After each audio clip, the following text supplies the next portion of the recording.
Con Andrea Casini per un'inaugurazione di una prestigiosissima nuova sede della Casini Immobiliare. Nascete a Rosolina. La seconda sede che è diventata più bella, molto più bella della prima, quindi è un po' un paradosso, però è capitata questa opportunità che bisognava assolutamente cogliere, perché un posto così veramente simboleggia, vendiamo case, quindi siamo proprio la casa per i nostri clienti che vengono a cercare casa. Ecco, è formato da un pool di immobiliaristi, di agenti. Perché questa formula?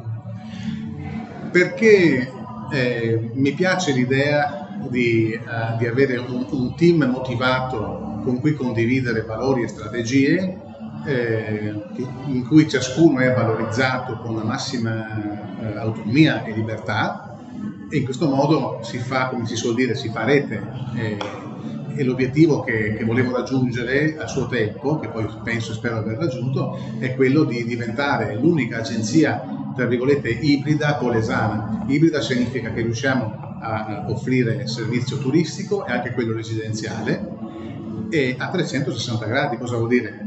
Tutta una gamma di servizi tecnici e legali associati al nostro mondo immobiliare, avendo anche delle partnership proprio qui nell'ambiente sopra, dotato anche di terrazza VIP, in cui c'è il nostro geometra Luca Passan e l'avvocata Siviero.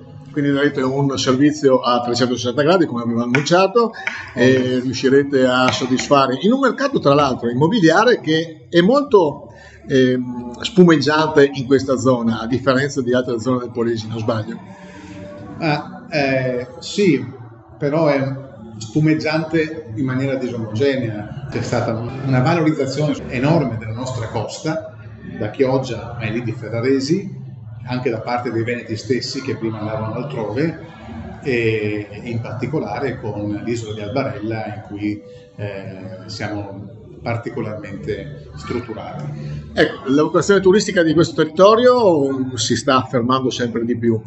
La vostra agenzia quindi da questo punto di vista si propone come leader, visto che lei giustamente ricordava Rosolina Mare, Albarella, che siete leader o tra le agenzie più conosciute, quindi vede uno sviluppo di questo territorio buono nei prossimi anni?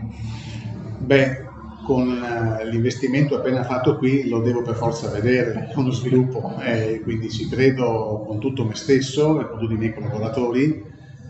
Poi ovviamente uno dei motivi per cui abbiamo fatto anche un'agenzia così bella è anche quella di dare un forte segnale in questo senso, che possa ispirare molti a riqualificare il nostro delta, ad unirlo, unire le forze della sponda emiliana con quella veneta, e finalmente a far partire non solo sulla carta ma anche a livello pratico questo nostro meraviglioso delta del Po.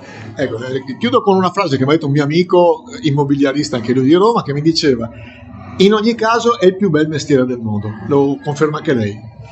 Sicuramente, se uno ha uno spirito dinamico e assapora la meritocrazia, la libertà, e ha sempre bisogno di sentirsi vivo, no? Per rendere e produrre di più, è sicuramente un lavoro in cui è impossibile annoiarsi, a contatto con la gente, tutti i giorni sei a contatto con il tessuto produttivo della società, perché tutto è connesso all'immobiliare, imprese, banche, servizi. Quindi è un lavoro che ti appaga molto anche dal punto di vista proprio anche dell'orgoglio di fare qualcosa di concreto per la società.